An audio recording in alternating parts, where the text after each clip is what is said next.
नमस्कार, स्वागत आहे आपल्या एका विशेष मुलाखतीमध्ये. खरं तर ही मुलाखत विशेष आहे, कारण सध्या देशभरामध्ये एक महत्त्वपूर्ण काम सुरू आहे, ते म्हणजे जनगणना 2027. अर्थातच सेन्सस 2027. आता या जनगणनेचं नेमकं काय स्वरूप असणार आहे, स्वजनगणना म्हणजे काय, आणि घरगणना असेल किंवा इमारत गणना असेल, या संपूर्ण माहिती जी आहे ती आपल्याला या मुलाखतीच्या माध्यमातून घ्यायची. काही प्रश्न असतील, त्या प्रश्नांची उत्तर सुद्धा आपल्याला या मुलाखतीच्या माध्यमातून घ्यायची आहेत. आणि या सर्व प्रश्नांची उत्तरं देण्यासाठी आपल्या सोबत आहेत तहसीलदार, सावंतवाडी तालुक्याचे तहसीलदार सर पाटील सर आपल्या सोबत आहेत. सर, तुमचं खूप खूप स्वागत आहे या मुलाखतीत. खरं तर 2011ला जनगणना झाली होती. बरोबर. त्यावेळेची जनगणना फार वेगळी होती, कारण त्यावेळेला ही डिजिटल जनगणना नव्हती. यंदाची मात्र ही जनगणना जी आहे ती डिजिटल जनगणना आहे. खऱ्या अर्थाने नेमकं काय याचं स्वरूप असणार? याच्यामध्ये पहिल्यांदाच ही डिजिटल स्वरूपाची जनगणना होणार आहे. ते जे आमचे प्रगणक आहेत ते 16 मे पासून प्रत्येक घराघरामध्ये जाऊन आपल्या मोबाईलद्वारे ते प्रत्येक कुटुंबाचा फॉर्म भरून घेणार आहेत. आणि त्यामध्ये 33 सुरुवातीच्या टप्प्यामध्ये आपल्याला 33 प्रश्नांची उत्तर द्यावी लागतील. त्याच्यामध्ये बेसिकली जे प्रश्न असणार आहे ते घर, तुमच्या पाण्याची व्यवस्था, घराची व्यवस्था, तुमचं बाथरूम, तुमचं शौचालय सुविधा ह्या संबंधितच प्रश्न विचारले जाणार आहेत. त्याच्यामध्ये कुठल्याही वैयक्तिक स्वरूपाची माहिती या पहिल्या टप्प्यामध्ये कलेक्ट केलेली जाणार नाही आहे. म्हणजे 33 प्रश्न या पहिल्या टप्प्यामध्ये विचारले जाणार. हो. खरं तर याच्यामध्ये जी माहिती कलेक्ट होणार आहे, या माहितीची गोपनीयता जी आहे ती राहणार आहे का? बरोबर आहे की ही अतिशय गोपनीय प्रक्रिया आहे. जनगणनेचा मुळातच उद्देश काय आहे की आपल्याला जी सामाजिक आणि आर्थिक परिस्थितीची जाणीव आपल्या देशामध्ये व्हावी आणि त्याच्यानुसार शासकीय धोरणं त्याच्यानुसार बनावीत.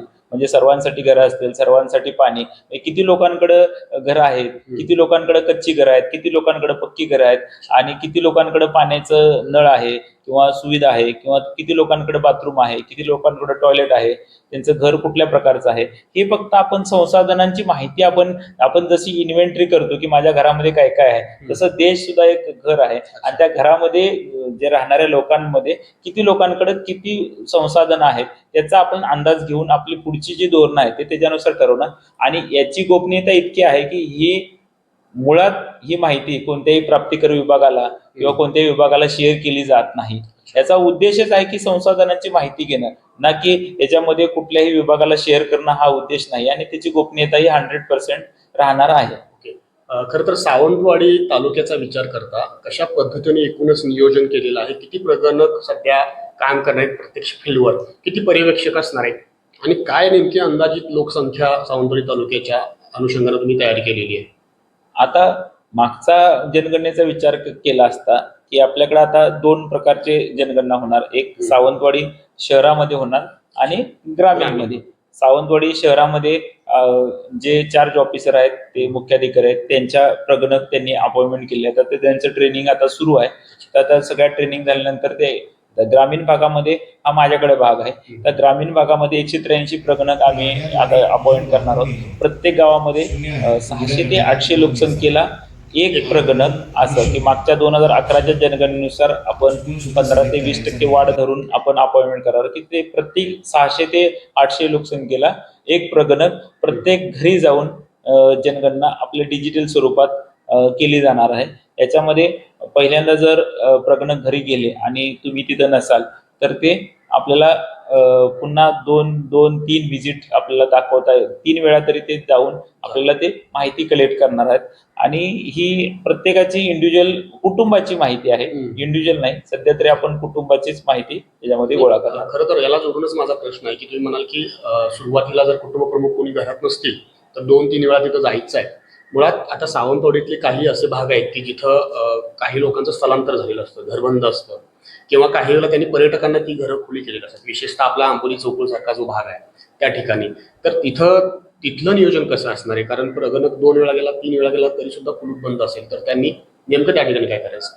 आता त्याच्यामध्ये सध्या आपल्याकडं 1 मे ते 15 मे मध्ये स्वगणनेचा आपल्याकडे ऑप्शन आहे की मी इथं बसून माझ्या घरात माझं जे मूळ गाव आहे तिथलीच घरगणना आपण गुगल मॅपद्वारे ते घर लोकेट करून आपण करू शकतो. ह्याच्यामध्ये सिंपल प्रोसिजर आहे की त्यांनी census.gov.in या वेबसाईटवर जाऊन किंवा मोबाईल ऍप्लिकेशनद्वारे सुद्धा लॉग इन केलं. OTP द्वारे लॉग इन होतं. त्यानंतर आपण लॉग इन केल्यानंतर आपलं रजिस्ट्रेशन झाल्यानंतर आपण त्या 33 प्रश्नांची उत्तरं दिली की आपली जनगणना पूर्ण होते. याच्यामध्ये एकच आहे की आपलं जे घर आहे ते एक्झॅक्ट लोकेशन आपण गुगल मॅपवर आपण त्याच्यामध्ये पॉइंट आउट केलं आणि ते सेव्ह केलं की त्याच्यानंतरची पुढची प्रोसिजर होते. आणि आपला हे सगळं झाल्यानंतर आपला जो SCID आहे, सेल्फ इन्युमरेशन ID, तो तयार होतो. तो आपण त्या प्रगणकाला दिल्यानंतर त्याची माहितीचं व्हेरिफिकेशन होऊन ते प्रोसिजर पुढे जाणार आहे. म्हणजे जे सध्या आता इथं नाही त्याने आता स्वगणना सुद्धा करू शकतात आणि सुट्टीच्या कालावधीमध्ये येऊन आपल्याला फक्त तो SCID देणंच एवढंच त्यांचं काम प्रगणनाकडे राहणार आहे. स्वगणना खूप महत्वाची आहे या सगळ्या बरोबर टप्प्यामध्ये. आहे. बरोबर. स्वगणना आता सध्या आपल्या सावंतवाडीचा विचार करता, विशेषतः ग्रामीण भागातल्या, काय नेमकं आतापर्यंत अपडेट आहे? 1 मे पासून ती सुरुवात झाली, आज जो 6 मे आहे. आता आम्ही प्रायोरिटीने काय केलेलं आहे की जे शासकीय ऑफिसेस आहेत, म्हणजे मी आणि माझे सर्व या कार्यालयातले अधिकारी कर्मचारी, आमचे फील्डवरचे तलाठी, कोतवाल यांनी सगळ्यांनी आम्ही स्वगणना पूर्ण केलेली आहे. आणि आता सध्या आम्ही आमच्या तहसील कार्यालय सावंतवाडीच्या ग्रुपच्या माध्यमातून आपल्या जे प्रगणक आहेत त्यांच्या माध्यमातून आज प्रत्येक गावामध्ये स्वगणनेची जागृती आमची सुरू आहे. आणि नुकतंच आपण आता प्रत्येक गावागावामध्ये पण छोट्या छोट्या गावांमध्ये पण आम्ही आता कॅम्पेन सुरू करणार आहोत, जेणेकरून स्वजनगणनेमध्ये लोकांनी उत्स्फूर्तपणे सहभाग नोंदवाल. काही वेळेला या स्वगणनेचा विचार करता काही वेळेला संपूर्ण कुटुंब अशिक्षित असतं, कोणी शिकलेलं नसतं, अँड्रॉइड मोबाईलचं तर नसेलच असं समजा, तर मग त्यांची स्वगणनेचं नेमकं काय होणार? आता त्यांनी एकतर स्वतः करू शकतात किंवा त्यांच्या दुसऱ्यांच्या मार्फत सुद्धा त्यांचा काही मोबाईल नंबरच महत्वाचा आहे की एका कुटुंबाला एकच मोबाईल नंबर वापरता येणार आहे. त्यामुळे त्यांनी त्यांच्या मोबाईलवरून दुसऱ्या माहिती देऊन सुद्धा करून घेऊ शकतात. अन्यथा त्यांनी वाट बघावी. 16 मे पासून आमचे प्रगणक ज्यावेळी येतील त्यावेळी त्यांची स्वगणना नाही, आपण गणना करणारच आहोत. स्वगणना एखाद्या कुटुंबाची राहिली तरी प्रगणक ते पूर्ण करतात, घरगणना होणारच आहे.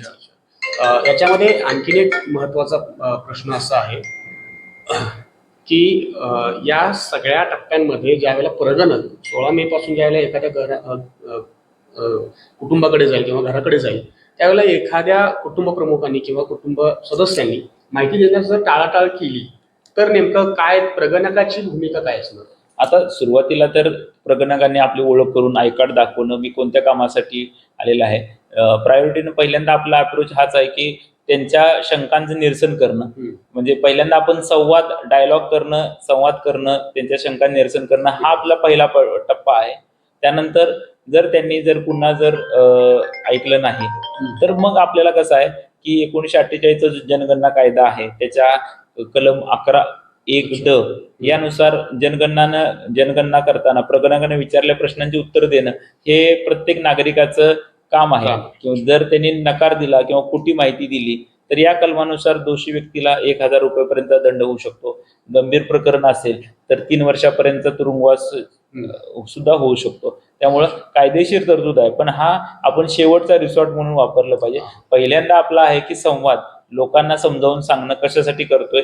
आणि प्रगणकाने 1 नाही 2 वेळा 3 वेळा आपण प्रयत्न झाल्यानंतर जर कोणी व्यक्ती मुद्दाम जाणीवपूर्वक ज्या गोष्टी करत असतील तरच त्यांच्यासाठी आपल्याला कायदेशीर तरतुदींचा वापर करण्याचा आहे. याच्यामध्ये सर आणखीन एक महत्वाचा प्रश्न मला असं वाटतोय, कारण सध्या जनगणना आणि त्याच टप्प्यावर SIRचं काम सुद्धा जवळजवळ ते संपत आलेलं आहे, पण काही लोकांच्या मनामध्ये ते एकत्र सगळं आल्यामुळं ना त्यांचं कन्फ्युजन आहे की SIR आणि जनगणना हे एकच आहे असं काही जणांना सुद्धा वाटतंय की आमचं ते झालेलं आहे, मग पुन्हा हे आणि कसलं. तर हे या संदर्भात थोडं तुम्ही काय आव्हान? आता लोकसंख्या आणि मतदार यादी या 2 वेगवेगळ्या गोष्टी आहेत. लोकसंख्या आपण जन्मलेल्या प्रत्येक बालकापासून जे वृद्ध माणसापाची सगळ्यांची आपण जनगणना करतो. आणि मतदार यादी आपण कुठं आहे, ज्यांना 18 वर्ष पूर्ण आहे, ज्यांचे मतदार यादीमध्ये नाव आपण एनरोल केलेलं आहे त्यांची आपण मतदार यादी बनवतो. आणि आता जो मतदार यादीचा जो परीक्षणाचा कार्यक्रम सुरू आहे, तो जो स्पेशल इंटेन्सिव्ह रिव्हिजन कार्यक्रम सुरू आहे SIR, तो जो कार्यक्रम सुरू आहे तो 2002 मध्ये जी मतदार यादी बनली होती त्या यादीमध्ये आणि आत्ताच्या यादीमधलं व्हेरिफिकेशन सुरू आहे. त्यामुळं ते फक्त जे आहे ते मतदारांचे व्हेरिफिकेशन सुरू आहे आणि त्याचा मोस्ट ऑफ द आमचं आता 85% मॅपिंग पूर्ण झालेलं आहे आणि उरलेल्या 15% काम पण आता या 10 तारखेपर्यंत आम्ही पूर्ण करणार आहोत. आणि त्याच्यानंतर मग तो हा इलेक्शनचा पार्ट आहे, निवडणुकीच्या मतदार यादीचा कार्यक्रम आहे आणि जनगणना हा गृह विभागाचा, जे केंद्र सरकारच्या गृह विभागाचा कार्यक्रम आहे, ज्याच्यातून लोकसंख्येचा आपण अंदाज बांधत नाही, ऍक्च्युली आपली लोकसंख्या किती आहे हे आपण ठरवणार आहोत आणि त्याच्यानुसार आपली शासनाची धोरण ठरणार आहेत. 2011ला जी जनगणना झाली त्या जनगणनेच्या तुलनेत आत्ताच्या जनगणनेमध्ये नेमकं काय वेगळं आहे? डिजिटल हे तर वैशिष्ट्य आहेच, पण अजून काही याच्यामध्ये काय बदल झालाय? 2011ला जे काही जनगणना ज्या पद्धतीने झाली होती त्याच्यामध्ये काय नेमका आत्ताच्या जनगणनेत बदल झाला? आताच्या जनगणनेमध्ये बदल म्हणजे महत्वाचं की डिजिटल म्हणजे काय, मोबाईल स्वरूपात होत आहे, रायटिंग मध्ये काहीच नाही, इन्युमिरेटर कुठलाही फॉर्म वापरणार नाहीत, पेजिंग वापरणार नाहीत, ते मोबाईल घेऊन जाणार. त्याच्यामध्ये दुसरी गोष्ट की मोबाईलला नेटवर्क जरी नसेल तरी काही इश्यू नाही, ते नेटवर्क मध्ये आल्यानंतर त्यांचं सेव्ह आणि अपलोड करू शकतात. आणि त्याच्यामध्ये बेसिकली कसं आहे की सगळा डेटा जो आहे, आता ऑर्डर पासून सगळा डेटा जो आहे कलेक्शन, तो ऑनलाईन माध्यमातून दिलेला आहे. ह्याच्यामध्ये अॅक्युरेसी जी राहणार आहे ती अतिशय चांगली राहणार आहे, कारण की जेणेकरून अॅक्युरेटली सगळ्या गोष्टी जी कॅल्क्युलेट, ह्युमन एरर्स जे आहेत, म्हणजे जे काय लिहिताना जे चुका होतात त्या टाळल्या जाणार आहेत. आणि डिजिटल स्वरूपात, क्लिक स्वरूपातच ते प्रश्न असल्यामुळं एक्झॅक्ट आपल्याला त्याचं कम्पॅरिझन करणं सोपं जाणार आहे. अच्छा, आता याच्यामध्ये जे तुम्ही म्हणला ग्रामीण भागामध्ये 183 प्रगणक आपण घेतलेले आहेत. आता कोकण भागचा विचार करता, विशेषतः सावंतवाडीचा विचार करता, आता सध्या उन्हाळा आहे आणि उन्हामध्ये या प्रगणकांना सध्या काम करायचं आहे, तर अशा वेळेला काय नेमकी त्या प्रगणकांच्या सुरक्षितेच्या बाबतीत काय नेमकी भूमिका घेतली? आता आम्ही सर्व प्रकरणांना आवाहन केले की सध्याची मे मधली जी हिट पाहता की आम्ही सकाळी आणि संध्याकाळीच त्यांना काम करण्याचा सल्ला दिलेला आहे, कारण की दुपारची जे 1 वाजल्यापासून 4 वाजेपर्यंत उन्हाचं प्रमाण जास्त आहे, त्यामुळं उष्माघाताचे प्रकार सुद्धा होऊ शकतात. आणि त्यांना आयोगानंच आपल्याला टोपी आणि बॉटल्स पासून सगळं किट दिलं जाणार आहे. आणि आमची सुद्धा त्यांना ऍडवाइस तीच राहणार आहे की तुम्ही सकाळी आणि संध्याकाळी तसेच ह्याच्यामध्येच शक्यतो सर्वे करावा, जेणेकरून दुपारचा तो कालावधी वगळून आपलं काम पूर्ण करावं, असं आम्ही त्यांना आग्रह करणार आहोत. अच्छा, खरं तर स्वजनगणनेसंदर्भात आणि जेव्हा प्रत्यक्ष घरगणना सुरू होणार आहे त्या संदर्भात तुम्ही कुटुंबांना काय आवाहन कराल? माझं असंच सर्व कुटुंबांना आवाहन आहे की जनगणना हा महत्त्वाचा, देशाच्या विकासासाठी महत्त्वाचा टप्पा आहे. त्यामुळं आपल्या जनगणनेला सर्वांनी सहकार्य करावं, सर्वांनी माहिती द्यावी आणि अफवांवर विश्वास ठेवू नका, हे मी पहिल्यांदा आवाहन करेन. कारण की बऱ्याच लोकांनी आता फॉर्म शेअर केलेत. आता त्या पहिल्या टप्प्यामध्ये फक्त तुमचं घराचं छत कसं आहे, तुम्हाला कोणती सिमेंट वापरलेलं आहे, कॉन्क्रीट वापरलेलं आहे का, दगड वापरलेत का, विटा वापरलेत का, आपण आता इकडं जांबा दगड वापरतो, या पद्धतीनं तुमचं घराचं छप्पर आहे, तुमच्या घरामध्ये पाणी आहे, हे या गोष्टीच विचारल्या जाणार आहेत. आताच्या पहिल्या टप्प्यामध्ये घरांची गणती होणार आहे. याच्यामध्ये कुठंही तुमचं आधार कार्ड, तुमचं पॅन कार्ड, वैयक्तिक स्वरूपाची माहिती याच्यामध्ये विचारली जाणार नाही. त्यांना फक्त कुटुंबात किती सदस्य आहेत एवढेच ह्याच्यामध्ये विचारलं जाणार आहे आणि बाकीचे जे तुमच्या घराची आणि जी स्थिती आहे त्याच्यावर प्रश्न विचारले जाणार आहेत. त्यामुळं माझं सर्व सावंतवाडी तालुक्यातील ग्रामीण भागातील सर्व कुटुंबांना आवाहन आहे की आपण आता 1 ते 15 मे पर्यंत स्वगणना पूर्ण करून घ्यावी आणि त्याच्यानंतर ज्यावेळी प्रगणक आपल्या दारात येतील त्यावेळी त्यांना SCID द्यावा. जर यदा कदाचित आपल्याला स्वगणना करणं जमलं नाही तर आपले प्रगणक आपल्या मोबाईलद्वारे तुमची गणना करतील, त्यावेळी तुम्ही त्यांना सहकार्य करावं आणि या अफवांवर कुणी विश्वास न ठेवता प्रशासनाला सहकार्य करावं, असं मी तहसीलदार तथा चार्ज अधिकारी जनगणना सावंतवाडी तालुक्यासाठी मी आवाहन करत आहे. खरं तर ही घरगणना या टप्प्यात आहे आणि प्रत्यक्ष जी जनगणना आहे ती 2027 मध्ये निश्चितपणाने सुरू होईल. हो, खरं तर तुम्ही पाहिलं अतिशय सविस्तरपणानं या ठिकाणी सावंतवाडी तालुक्याचे तहसीलदार सुंदर पाटील यांनी आपल्याला सविस्तरपणानं माहिती दिलेली आहे. स्वगणना आणि त्याच पद्धतीनं घरगणना यातला फरक जो आहे तो त्यांनी सविस्तरपणे या ठिकाणी सांगितलेला आहे. आणि खरं तर नागरिकांना, विशेषतः ग्रामीण भागातील नागरिकांना त्यांनी आवाहनही केलेलं आहे की आपली स्वगणना 15 मे पर्यंत पूर्ण करून घ्या. तसेच ज्या वेळेला प्रत्यक्ष घरगणना सुरू होईल त्यावेळेला प्रगणकाला सहकार्य करा आणि कोणत्याही अफवांवर विश्वास ठेवू नका. वेळ झालेली इथंच थांबण्याची. पुन्हा भेटूयात नवीन मुलाखतीसोबत. धन्यवाद. थँक्यू.